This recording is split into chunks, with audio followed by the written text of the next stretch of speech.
Bismillahirrahmanirrahim. Kita lanjut dengan ta'rifut ta'dil. Ta'rif pengertian ta'dil, istilah kata-kata ta'dil. Kalau kemarin ta'rif jarah, sekarang ta'rif ta'dil.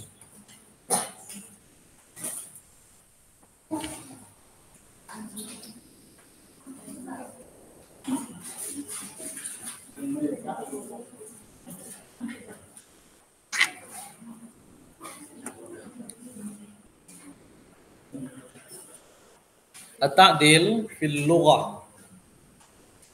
Pengertian ta'dil secara bahasa. Dia bermakna at-taswiyah. Apa makna taswiyah? Dari kata sawwa yusawwi. Bisa sawu supu pakum. Ya, luruskan. Biasanya imam kalau hendak memulai sholat berjamaah dia katakan sawu sufu pakum. Fa inna taswiyatas sufuf min tamamis sholat. Karena sesungguhnya kesempurnaan saf-saf itu bagian daripada kesempurnaan sholat. Nah, jadi mana secara bahasa ta'dil kan meluruskan, adalah seimbang. Taswiyah meluruskan, ya seimbang. Wa taqwimu syai'i wa muwazanatuhu bi ghairihi. Menegakkan sesuatu atau meluruskan sesuatu dan menjadikan seimbang dengan yang lainnya. Antara satu dengan yang lain seimbang, itulah makna dari kata ta'dil.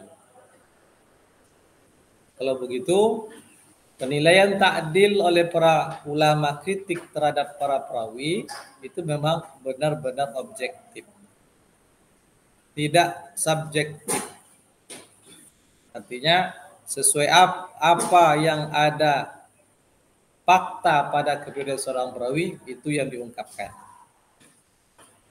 tidak melebih-lebihkan dan tidak mengurangi.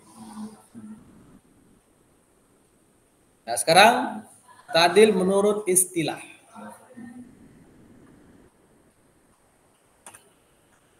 Yaitu wasfur rawi fi adalatihi wa dhabtihi bima yaqtadi qabula riwayatihi. Apa itu ta'dil? Mensifati perawi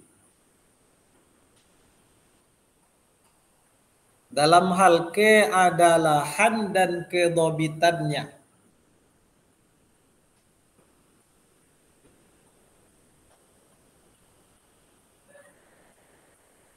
Yang akan menjadikan diterima periwayatannya.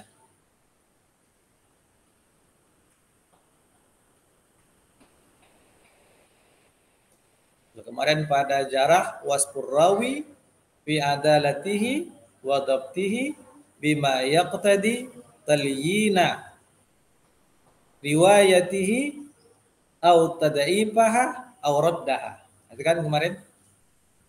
Jadi sama-sama menjelaskan sifat perawi dalam dua hal ini, dalam masalah keadalahan dan kedhabitan. Kalau jarah menjadikan perawi itu riwayatnya dinilai layyin atau dinilai dhaif atau dinilai mardud, ditolak. Lalu konsekuensi dari penilaian adil menyebabkan periwayatan perawi itu makbul, diterima. Kebalikan daripada jarah.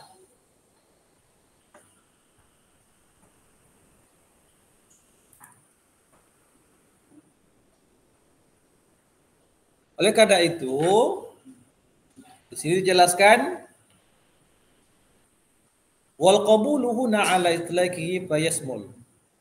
Maksud daripada diterima periwayatannya itu mencakup hal-hal berikut. Artinya seorang perawi yang periwayatannya diterima, yang pertama maksudnya adalah man tuqbalu riwayatuhu wa tu'tabaru fi martabati sahihi li dzatihi. Apa artinya itu?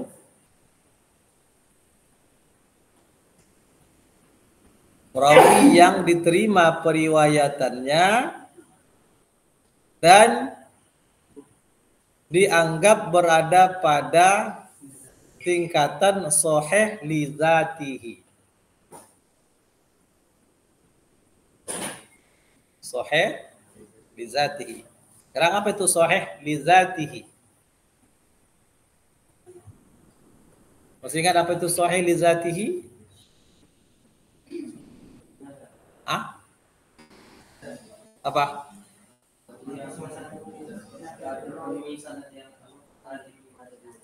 Kalau hadis sahih li dzatihi itu terpenuhi 5 syarat hadis sahih. Perawinya adalah orang yang adil, orang yang dhabit, sempurna kedabitannya, kemudian terjadi kebersambungan sanad, sanadnya ittisal. Sekarang perawi yang dinilai adil itu akan menjadikan hadis yang dia riwayatkan itu pada level sahih li dzatihi. Sahih li dzatihi apa maksudnya? Memang zat periwayatan itu sahih. Tanpa didukung oleh jalur lain pun dia sendiri memang sudah sahih. Itu namanya sahih li dzatihi. Tapi kalau sahih li ghairihi sebenarnya dia tidak sahih, tapi tidak pula dhaif, cuman sedikit di bawah martabat hadis sahih li dzatihi. Di bawah hadis sahih li dzatihi ada hadis sahih li ghairihi. Di bawah itu baru ada hadis hasan. Dan hasan terbagi dua, hasan li dzatihi dan hasan li ghairihi. Nah, itu makna pertama, bahwa perawi itu kalau dia memberikan hadis maka levelnya pada level sahih li dzatihi.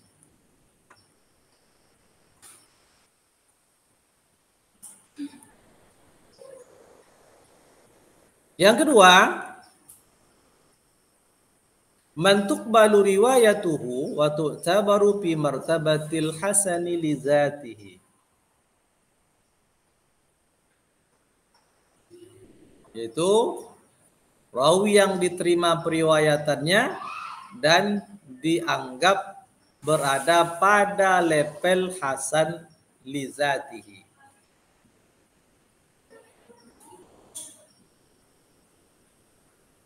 Hasan li dzatihi.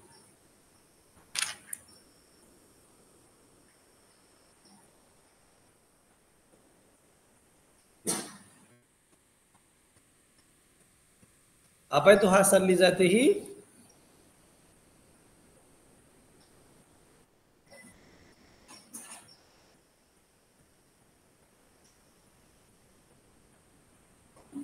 Hah?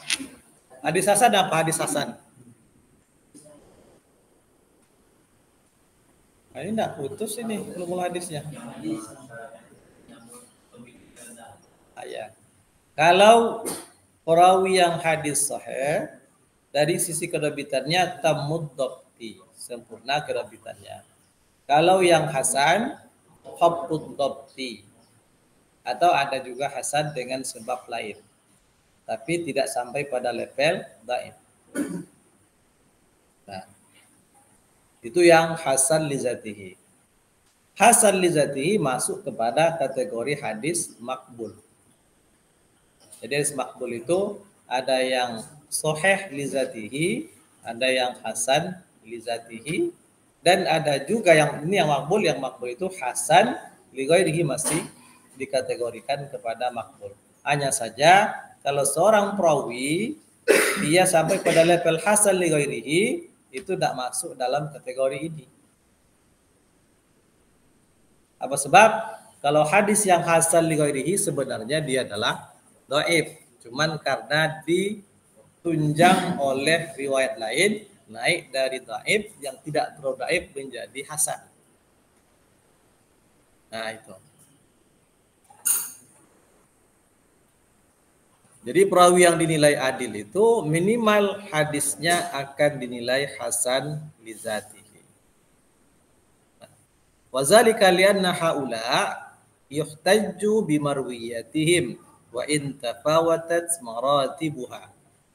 Karena mereka itu orang-orang yang dijadikan hujjah periwayatannya sekalipun tingkatnya berbeda-beda.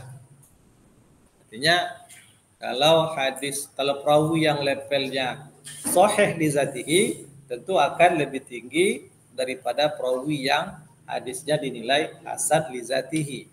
Tapi yang sahih, yang hasan li zatihi itu sama-sama qabul, makbul, diterima. Bisa dipahami?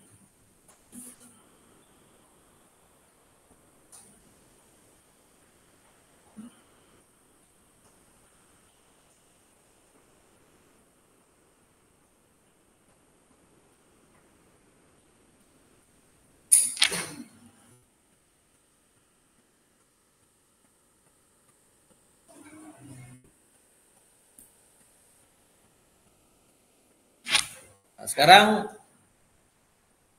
dalam penggunaan oleh kalangan para ulama, seringkali penggunaan kata-kata adil itu untuk makna tausik, untuk makna sikoh. Pokoknya kalau seorang perawi dinilai adil, itu seringkali maknanya itu adalah sikoh. Padahal antara adil dan sikoh itu ada perbedaan. Sekarang kita lihat. Penggunaan kata-kata adil dalam istilah dengan makna pensikohan. Aslu kalimati ta'dil, asal daripada lapas ta'dil itu yakni al-hukmu bi'adalatir rawi. Itu menghukumi keadalahan seorang perawi. Lakinna qad istu'milat huna bimakna ashmal wa tausik. Tapi di sini dalam kebiasaan para ulama digunakan untuk makna yang lebih umum, lebih luas cakupannya. Apa itu? Dengan makna tausik, pensikohan. Kalau pensikohan itu artinya al-hukmu bi'adalatir rawi wa dhabti ma'an. Itu menghukumi seorang perawi dengan adil dan dhabit secara bersamaan. Nah, sebab kedua hal ini adil dan dhabit itu adalah asas diterimanya periwayatan atau khabar seorang perawi.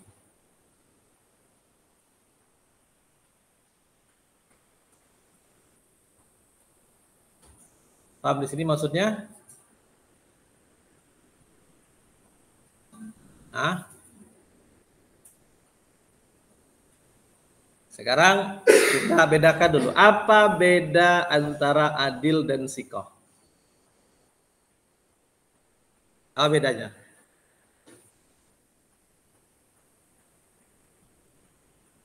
Ada 3 istilah: adil, dhabit, sikoh. Sekarang adil, apa itu adil?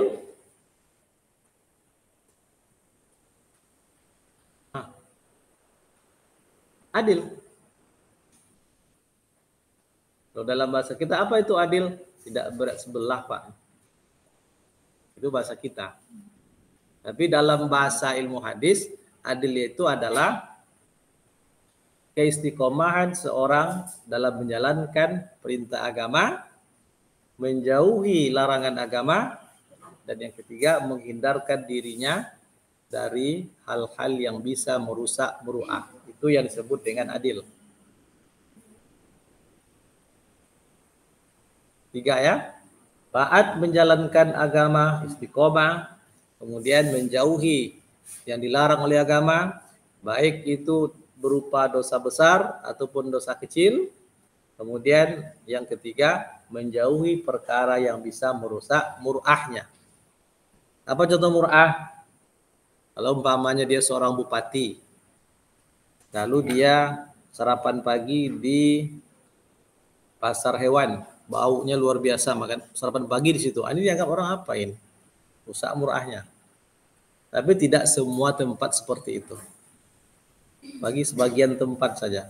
Tapi kalau di tempat itu bisa merusak mur'ahnya, berarti bisa kena keadalahannya. Jadi kalau antum nanti jadi pejabat, ya jaga-jagalah hal seperti ini. Bukan berarti kita sombong, tidak. Menjaga penilaian orang. Bukan kita menganggap kita hebat, tidak. Tapi kalau seandainya pandangan masyarakat itu adalah hal yang biasa, bahkan mendatangkan nilai positif. Oh ini bupatinya punya orang yang rendah hati, bergaul dengan masyarakat. Nilai positif, lakukan itu. Lakukan itu. Agar pemimpin lebih dekat dengan yang dipimpin. Itu adil. Jadi adil terpenuhi 3 hal tadi. Ketiga hal tadi atau adil itu berkaitan dengan sifat kepribadian. Dia dilihat dari sisi agama, tentu orang yang taat beragama menjauhi perkara yang merusak harga diri, itu kepribadian. Tapi ini tidak menggambarkan aspek kemampuan atau kekuatan dia dalam menghafal atau menulis atau menjaga hadis. Maka aspek seseorang yang itu menjadi penilaian dia akan kemampuannya dalam menjaga hadis, itu disebut dengan dhabit. Adil aspek kepribadian, dhabit aspek kemampuan dia dalam menjaga hadis. Baik secara hafalan di dada atau dalam bentuk tulisan. Paham ya 2 istilah itu? Sekarang seorang perawi yang memiliki kedua-duanya, dia orang yang adil, kemudian dia juga orang yang dhabit, maka disebut dengan siqah. Nah, disebut dengan siqah. Paham beda adil dan siqah? Kalau adil salah satu aspek dari kesikohan. Kalau sikoh mengandung 2 hal, adil dan dhabit. Ya, nah, itu beda istilah adil dan sikoh. Sekarang yang dimaksud dalam pembahasan ini bahwa penggunaan kata ta'dil atau adil, umpamanya sepulan dinilai oleh perawi, oleh ulama kritik, sepulan adil, wa adlun. Itu bisa jadi maksudnya wasikoh. Paham? Berarti dia sikoh, bukan hanya sekedar adil dari aspek kepribadian, tapi sekaligus dia juga orang yang mampu dan kuat dalam menjaga hadis melalui hafalan atau melalui tulisan. Maka seringkali penggunaan ta'dil untuk makna tausik. Penggunaan kata huwa adlun sama artinya dengan huwa siqatun. Nah itu ya, itu penggunaan istilah di kalangan para ulama.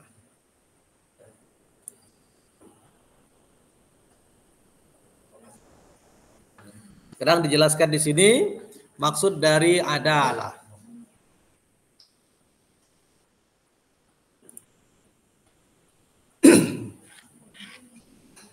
Wal muradu bil adalah malakatun tahmilul mar'a ala mulazamati taqwa wal muru'ah.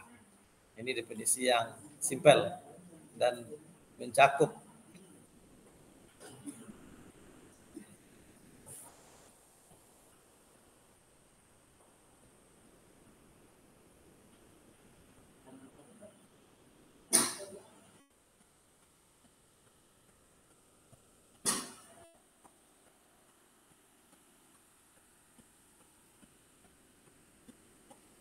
Nah, apa yang dimaksud dengan adalah? Itu adalah kepemilikan seseorang yang kepemilikan atau kemampuan yang membawa seseorang untuk melazimkan takwa dan muru'ah dalam dirinya. Malaka itu kemampuan, kepemilikan. Artinya apa yang ada pada diri seseorang yang melazimkan dia untuk selalu bertakwa dan menjaga muru'ah. Sama dengan yang kita jelaskan tadi, kalau takwa itu jelas menjalankan perintah, kemudian menjauhi larangan. Ditambah satu lagi, al-muru'ah. Orang yang menjaga muru'ah.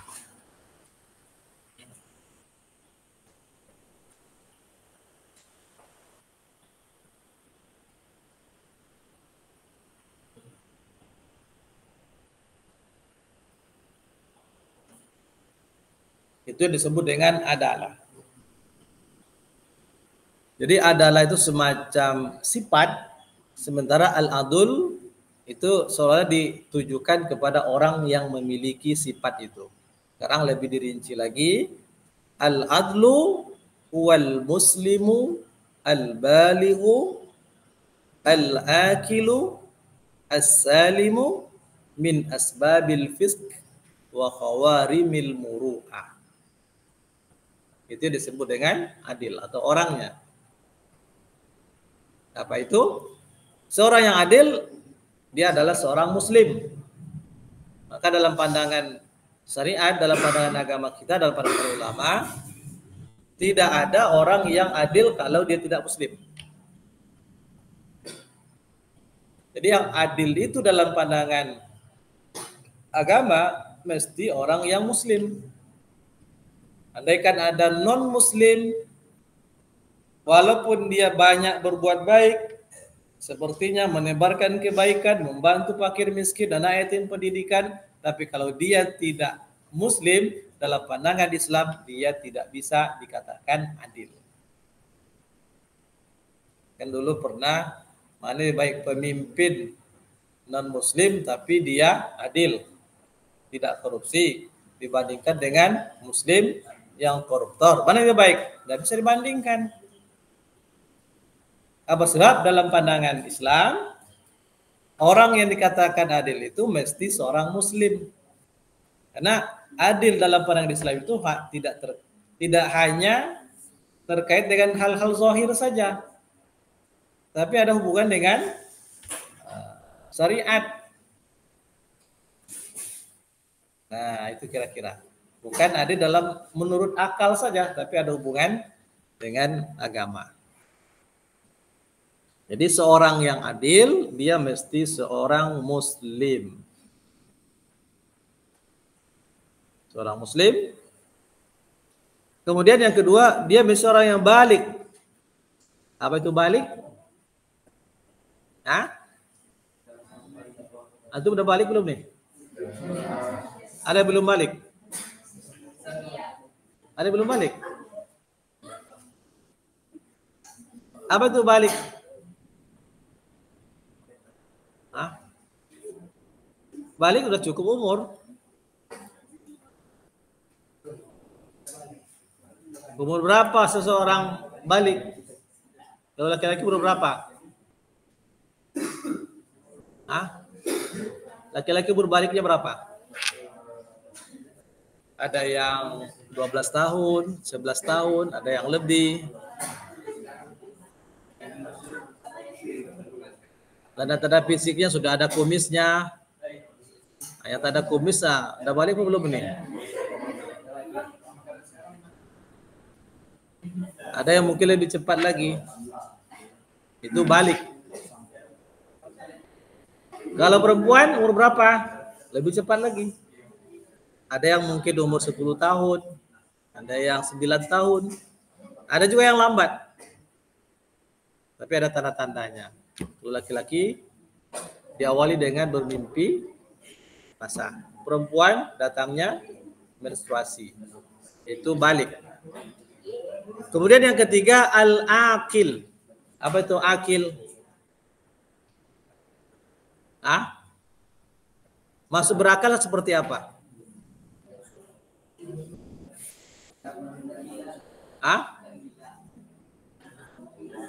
Di sini maksudnya berakal, sudah bisa membedakan antara yang hak dan yang batil, benar dan salah. Istilah lainnya disebut dengan mumayyiz. Dia mumayyiz, dia berakal, nah, dia tidak gila, bisa membedakan yang baik dan yang buruk. Kalau mumayyiz, kapan seseorang mumayyiz? Mana lebih duluan? Yang balik atau mumayyiz? Mana lebih dulu? Hah? Mana lebih duluan? Mumayyiz apa balik? Apa itu mumayyiz? Kapan seorang mumayyiz? Ingat lagi. Sejak kapan antum bisa membedakan antara benar dan salah? Hah? Mencuri itu haram. Sejak kapan antum tahu? Mana lebih dulu, sebelum balik atau sudah balik? Hah?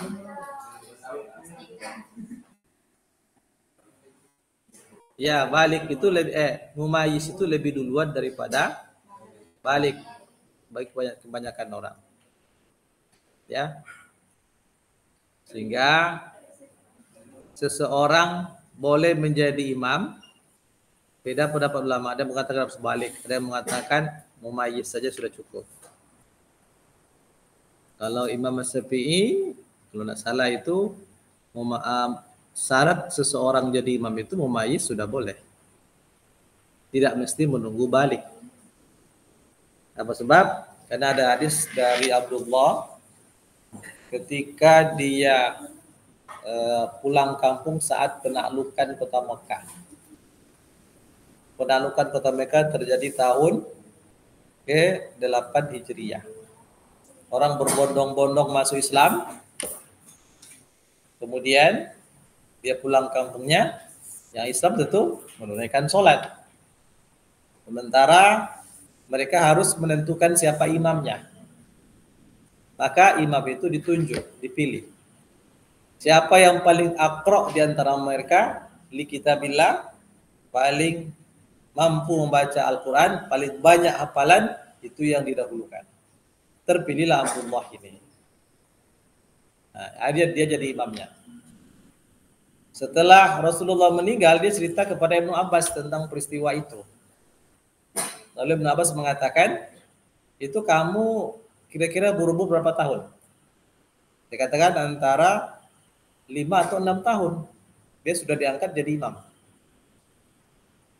Kalau begitu seorang imam boleh anak kecil dengan syarat dia sudah mumayyiz. Dan dia adalah orang yang paling aqra' dalam membaca Al-Quran dibandingkan dengan jemaah atau makmum yang ada di situ. Kan syarat utamanya aqra'uhum li kitabillah. Dia yang paling mampu membaca Al-Quran. Nah, akil. Jadi yang adil, dia muslim, dia balik, dia berakal, kemudian salimu min asbabil fisq. Apa itu? Salim. Selamat dari sebab-sebab kefasikan. Apa itu kefasikan? Ya, murtakibun. Ya, murtakibu kabirat, kabair. Orang yang melakukan dosa besar atau israrun ala shaghiratin. Dia berketerusan melakukan dosa kecil. Kalau dia ahli hisab atau ahli hisab itu biasa kasih apa terus? Terusannya. Nah, tahu ahli hisab? Nah, itu menghisapnya kerjanya. Biasanya yang ahli hisab itu ya 2-3 batang minimal per hari sampai 1 bungkus. Banyak ulama yang mengatakan merokok itu haram. Walaupun mungkin tak sampai kepada dosa besar. Tapi kalau dosa kecil terus-terusan, nah itu bisa jatuh kepada dosa besar. Apa sebab? Dia sudah dengan terus-menerus melanggar larangan Allah. Kalau begitu tak bisa dikatakan orang yang adil. Untung saja pada masa pemerintahan hadis belum ada yang merokok. Karena rokok belum ada. Ad-dukhan belum ada. Sehingga tidak ditemukan dalam hadis huwa mutadakhin, tidak ada. Yaitu ahli rokok, tidak ada. Nah, tapi di sini tak ada yang merokok kan? Tak ada kan? Paling ya di luar, di sini tak ada. Nah, banyak ulama yang sudah mengharamkan. Termasuk ulama Tarjih Muhammadiyah, kemudian Majelis Ulama Indonesia itu mengharamkan untuk orang-orang tertentu. Diharamkan kepada masalah anak-anak ya, ibu hamil dan lain sebagainya. Baik. Itu selamat dari sebab-sebab yang membawa kepada kefasikan. Baik dosa besar walaupun sekali atau berulang kali, ataupun dosa kecil tapi berulang-ulang kali. Kalau orang melakukan dosa kecil sekali-sekali, tak masalah. Tidak berketerusan. Karena dosa kecil itu akan terhapus dengan amalan wajib. Pernah seorang sahabat datang kepada Rasulullah, ya Rasulullah, hukum saya. Dia sudah melakukan sebuah dosa, tapi dosa-dosa kecil. Minta dihukum. Jadi sahabat dulu yang terlanjur melakukan dosa besar seperti zina, minta dihukum kepada Nabi walaupun hukumannya hukuman rajam sampai mati. Tak takut. Ya kan? Ada 3 kasus itu. Kasus Maiz laki-laki. Minta dihukum mati, hukum rajam. Ada kasus seorang perempuan dari Juhaina. Ada satu lagi. Yang Juhaina dia hamil. Maka Nabi suruh melahirkan anak dulu, disusui dulu. Nah, berapa tahun nunggunya itu? Kemudian datang lagi untuk minta dihukum hukuman mati. Padahal ada alternatif lain untuk benar-benar bertobat nasuha. Tapi dia tetap memilih menegakkan hukuman. Karena dengan ditegakkan hukuman, semua dosa diampuni. Maka setelah ditegakkan hukum rajam, maka Rasulullah ikut mensolatkan dia. Sehingga Umar pun heran, ya Rasulullah, engkau ikut mensolatkan? Kata Rasul, iya. Karena dia sudah menyerahkan dirinya sepenuhnya kepada Allah. Allah mengampuni dosanya. Yang melakukan dosa kecil pun pernah datang kepada Rasul untuk minta dihukum. Tapi saat minta dihukum kepada Rasul, tiba-tiba orang azan. Kata Rasul, ayo kita sholat. Selesai sholat berjamaah, dia datang lagi kepada Rasul untuk minta dihukum. Nah, kata Rasul, kata beliau kepada orang ini, kamu ikut sama aja? Iya. Ya sudah. Apa maksudnya? Dosamu sudah diampuni. Dengan apa? Dengan ikut sholat fardu. Jadi sholat fardu itu mengampuni dosa-dosa kecil, menghapuskan dosa-dosa kecil. Ibarat seseorang yang di depan pintu rumahnya ada sebuah sungai. Setiap keluar rumah mandi melewati sungai. 5 kali dia mandi sehari, tentu dosa-dosa kecilnya terhapuskan. Tapi dosa besar tidak. Atau dosa yang terkait dengan sesama manusia tidak bisa terhapuskan begitu saja. Harus menyelesaikan dengan orang yang bersangkutan. Baik, khawarimil mur'ah, dan orang yang selamat dari perkara yang bisa merusak muru'ah.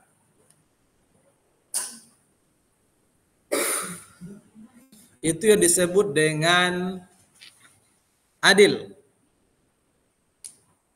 Nah, di sini dijelaskan fal islamu wal bulugh syartani li adai wa laisa bi syartaini lit tahammul. Jadi kan syarat adil itu muslim balik, itu kan? Akil salimun min asbal fiski wa khawarimul mur'ah, karena ada 4. Muslim, balik, akil, dan salim. Sekarang yang kedua, muslim dan balik itu 2 syarat untuk menyampaikan hadis. Artinya seorang perawi yang menyampaikan hadis Nabi atau ada saat menyampaikan itu mesti dia seorang muslim dan sudah balik. Nah, seorang seperti Abdullah tadi, dia ceritakan dia diangkat menjadi imam pada umur 6 tahun, dia kan belum balik. Tapi dia belum menyampaikan peristiwa ini kepada yang lain. Dia sampaikan kepada Abdullah bin Abbas setelah Rasulullah meninggal dan dia sudah balik. Maka kisah dia menjadi imam dari kaumnya pada umur 6 tahun itu sah diterima. Apa sebab? Dia sampaikan dalam keadaan muslim dan sudah balik. Jadi Islam dan balik itu menjadi syarat lil ada. Tidak menjadi syarat lit tahammul. Tahammul artinya menuntut atau membawa hadis, menerima hadis. Nah, kalau begitu, kalau ada seorang sahabat, umpamanya saat dia menerima hadis, berarti tamul. Saat itu dia belum masuk Islam dalam keadaan jahiliyah. Dia belum muslim. Dia terima hadis dari Nabi. Kalau dia sampaikan hadis yang dia terima itu setelah dia masuk Islam dan dalam keadaan sudah balik, maka hadisnya diterima. Apa sebab?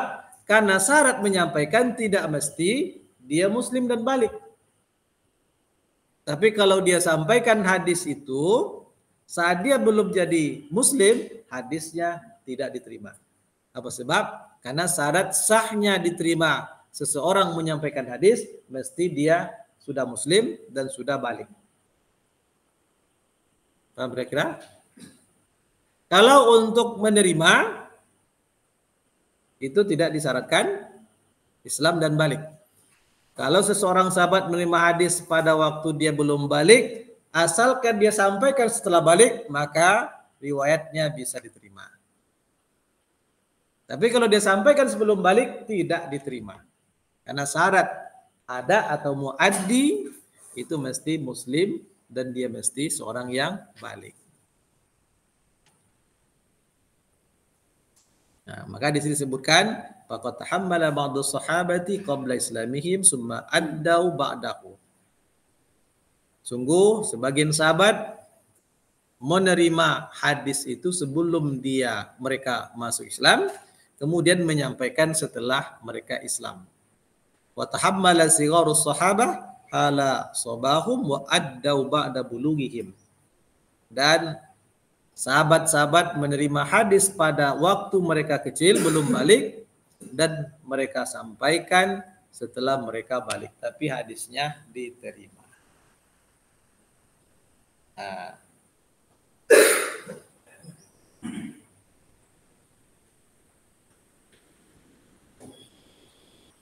gimana penjelasannya? Kenapa Islam dan balik mesti menjadi syarat addu atau ada?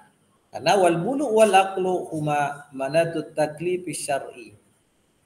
Karena balik dan berakal itu merupakan dua sumber atau dua standar seseorang bisa dibebankan beban syar'i. Apa maksudnya?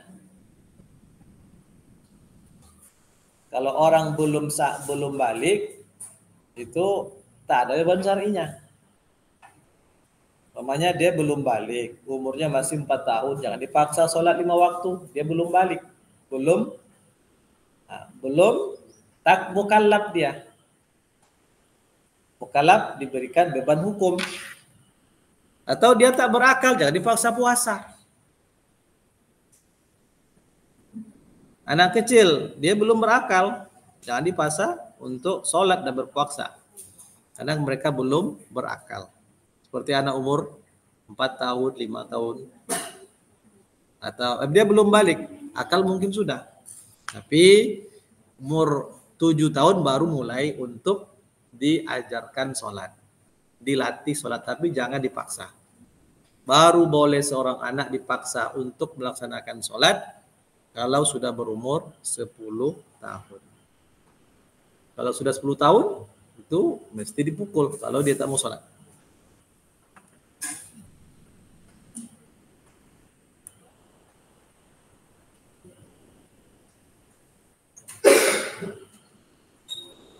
Nah, jadi buluk dan akal itu adalah sumber taklif syar'i, tapi kadang-kadang yadbitus sabiyul mumayyiz, seorang anak kecil yang sudah mumayyiz itu bisa merekam sebagian apa yang dia dengar.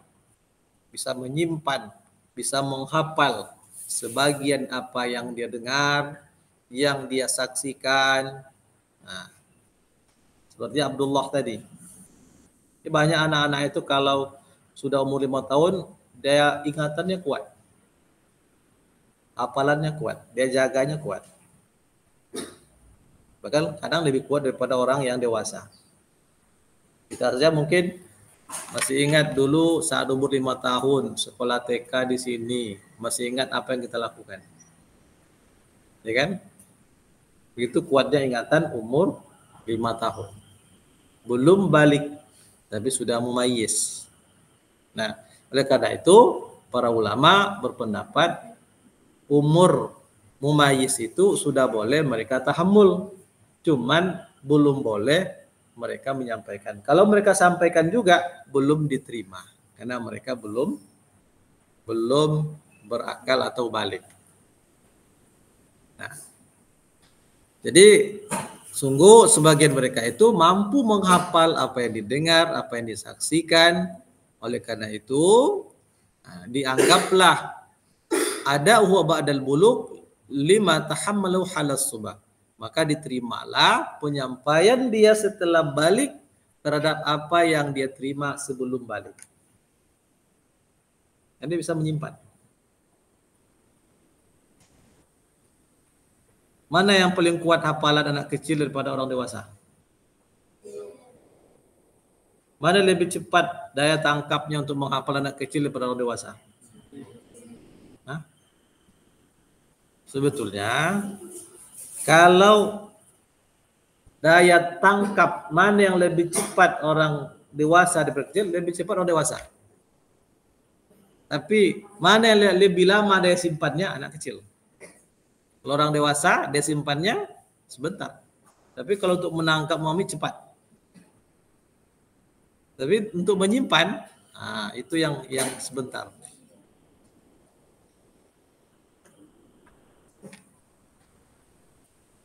Baik. Wassalamatu min asbabil fisq wa khawarimil muru'a innama tahaqqaqa fi zahiri halir rawi. Selamat dari sebab kefasikan dan yang merusak harga diri.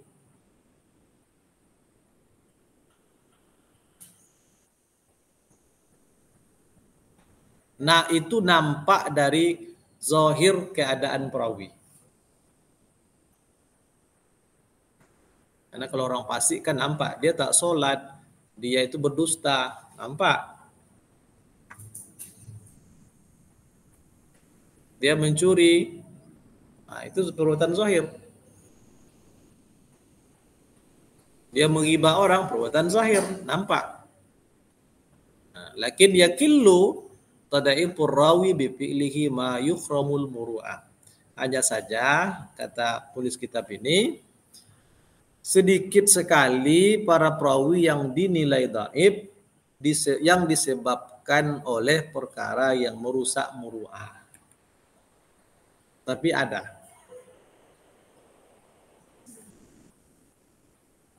Jadi sedikit kasus yang perawi dinyatakan dhaif karena sebab rusaknya muru'ah. Apa contohnya sedikit itu? Kalau tidak salah begini. Ada sebagian perawi yang meminta imbalan upah dari mengajarkan hadis. Itu masuk fasik apa muru'ah? Bolehkah menerima atau meminta upah dari mengajarkan hadis?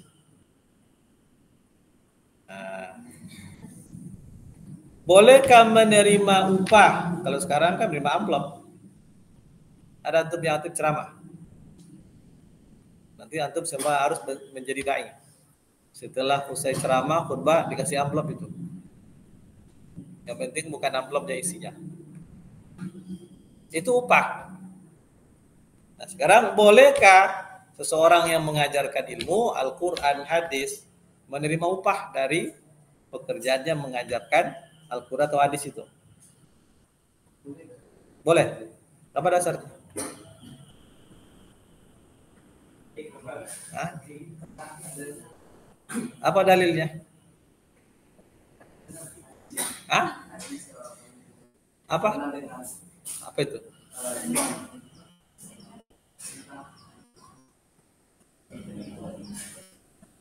Apa hadisnya?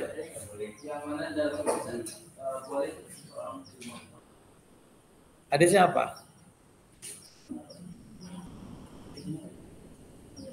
Ya. Ada hadis Bukhari yang menyebutkan bahwa yang paling pantas untuk diambil upahnya daripada mengajarkan ilmu adalah mengajarkan Al-Quran. Apa sebab? Tak ada lagi ilmu yang lebih berharga daripada Al-Quran. Kalau mau mengambil upahnya boleh. Tapi yang lebih baik lagi tidak diambil upahnya. Mengambil boleh. Tapi kalau dia butuhkan, dia miskin. Siapa yang ngajar anak-anaknya kalau waktunya habis belajar Al-Quran? Habis mengajar orang lain Al-Quran, habis mengajar orang lain mengajarkan hadis. Siapa yang mengajarkan istri anak-anaknya? Tentu harus diupah pula kepada orang lain. Siapa yang akan memberi makan keluarganya? Sementara habis waktunya untuk mengajarkan Al-Quran. Kalau tak boleh, berarti dosen-dosen ilmu hadis, ilmu Al-Quran tak boleh terima gaji itu. Ya kan? Dia mengajarkan hadis dan Al-Quran. Siapa yang ngasih makan keluarganya? Jadi pada dasarnya boleh. Hanya saja pada masa perintahan hadis itu, perawi yang mengambil upah dari mengajarkan hadis itu dianggap rusak muruahnya. Tapi tidak disepakati oleh semua ulama. Sebagian yang mengatakan boleh saja kalau dia memang membutuhkan untuk kehidupannya. Tapi kalau dia mencari kaya dengan itu, pada dasar boleh-boleh juga. Cuman dikhawatirkan dia rugi, rusak keikhlasannya. Nah, kira-kira begitu. Tapi terbaik itu dalam mengajarkan ilmu itu adalah ikhlas, tidak meminta imbalan. Tapi kalau dia memang tak mampu untuk menghidupi keluarganya, sementara dia wajib menyampaikan ilmu, dari mana keluarganya bisa hidup? Kan tak mungkin. Maka boleh dia menerima upah itu. Nah, perkara seperti ini dalam pandangan sebagian ulama itu bisa merusak muruah. Tapi tidak semuanya. Baik, jadi perkara yang merusak muruah yang menjadikan seorang perawi itu dinilai tidak adil itu hanya sedikit. Tapi ada. Yang banyak itu adalah kalau dia seorang yang fasik. Fasik melakukan dosa besar atau melakukan dosa kecil sering, bukan sekali-sekali. Kalau sekali-sekali tidak hilang keadalannya. Karena siapa tak pernah berdosa? Semua kita berdosa. Cuma sebaik-baik orang berdosa dia tidak mengulang dosanya dan segera bertaubat. Baik. Paham kira-kira?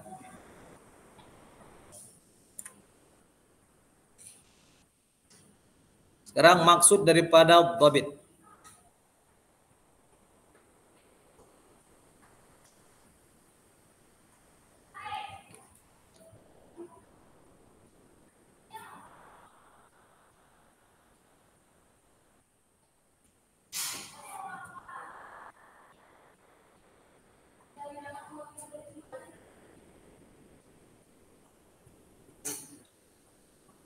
Al-muradu bid-dhabti. Ad-dhabtu naw'aini huma dhabtu sadri wa dhabtul kitab. Dhabtu itu ada dua macam, yaitu dhabtul sadr, kedapitan di hati. Artinya kekuatan menghafal di dada. Wa dhabtul kitab dan kedapitan dalam menulis. Kecakapan dalam menulis. Dia bagus dalam dia tangkap menulis, kemudian menjaga tulisan sampai tulisan itu bisa disampaikan kepada orang lain kapanpun diminta. Itu disebut dengan dhabit. Jadi dia cakap dalam menghafal atau dia cakap dalam menulis sampai hadis itu disampaikan kepada orang lain. Itu yang disebut dengan dhabit, dhabtun.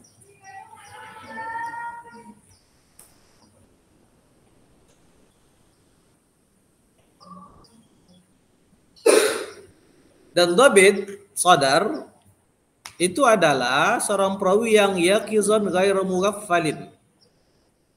Bal yahfazu ma sami'ahu wa yusbituhu bihaitsu yatamakkanu min istidarihi mata syaa. Ma ilmihi bima yahilul ma'ani in rawa bil ma'na. Maksudnya Zabit sadar itu seorang perawi yang yaqizat ghairu mughaffal. Yaqizat itu waqaza, punya kesadaran yang tinggi. Saat menerima hadis, mampu menghafal. Ghairu mughaffal, dia tidak pernah lalai sedikit pun dalam menerima hadis. Ghafilin, mughaffal, tak pernah terlalaikan oleh dia.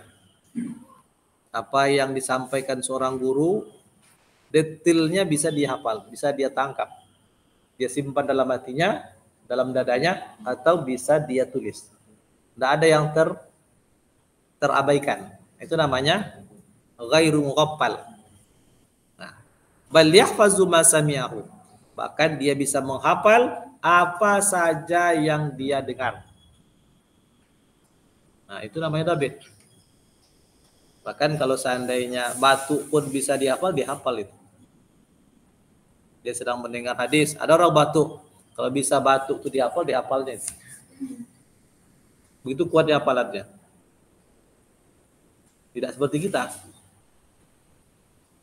Antum pernah membaca hadis yang paling panjang? Ada dalam kitab Abu Ya'la Al-Mausili. Riwayat Abu Hurairah. Kalau saya tengok panjangnya hadis itu lebih kurang 16 halaman lah salah. 16 halaman. Itu Abu Hurairah menceritakan tentang rentetan peristiwa kejadian hari kiamat. Itu riwayat Abu Hurairah oleh Abu Ya'la Al-Mausili. Abu Ya'la Al-Mausili.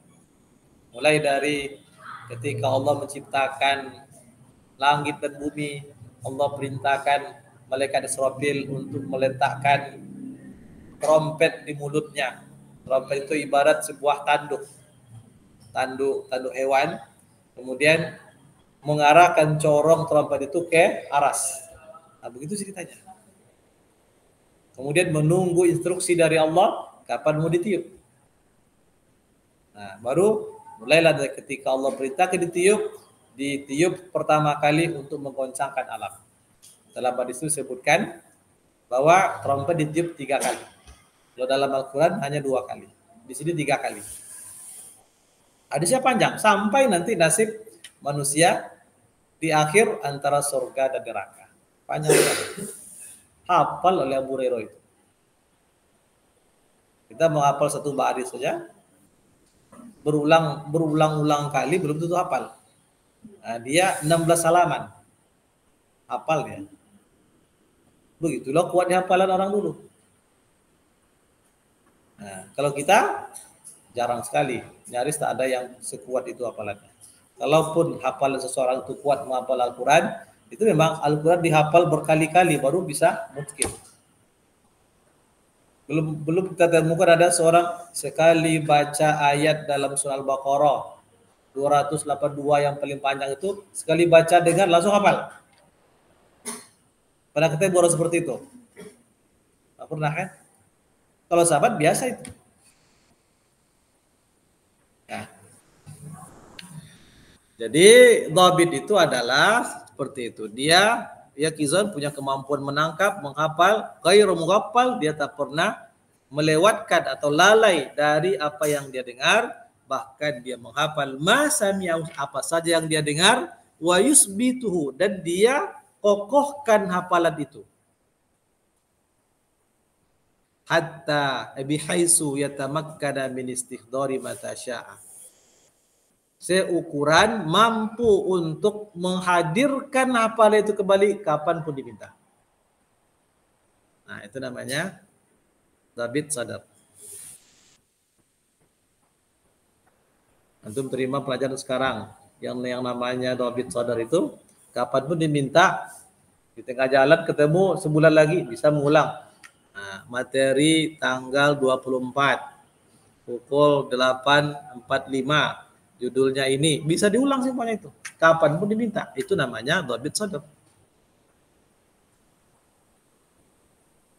Nah, ma'a ilmihi, tapi bukan hanya sekedar menghafal, ma'a ilmihi disertai dengan dia berilmu bima yahilul makna, dengan apa yang mustahil, dengan makna yang mustahil dari apa yang diterima, dari yang diriwayatkan.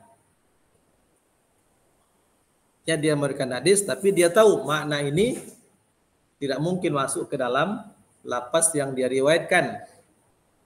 Nah, artinya dia pun juga benar-benar paham tentang makna hadis yang dia riwayatkan itu. In rawa bil makna. Kalau dia meriwayatkan hadis secara makna.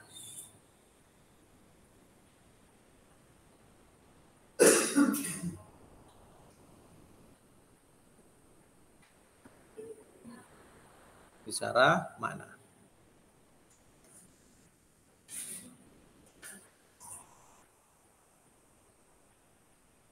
Terakhir, wadabtul kitab. Apa dimaksud dengan dhabit kitabah? Itu siyanatuhu ladaihi munzu sami'a fihi wa sahahahu ila ayyu addiya minhu.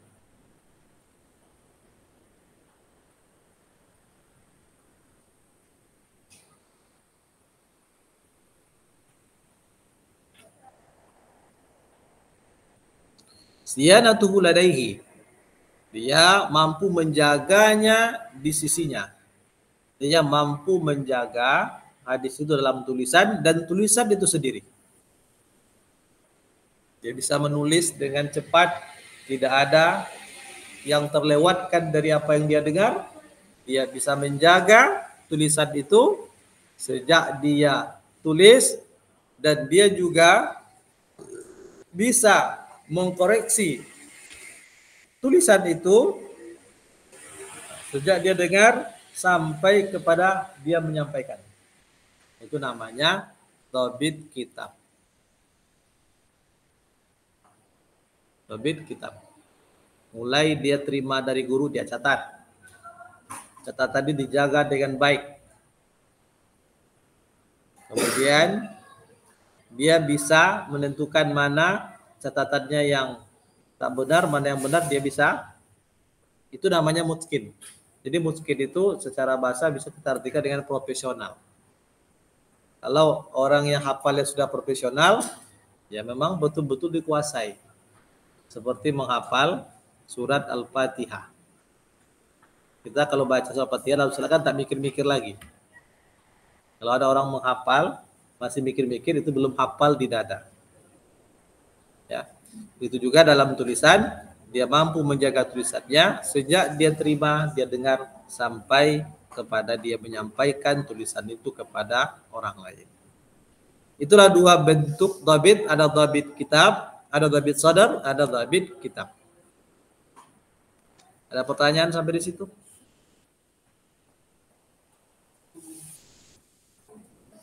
Bisa dipahami?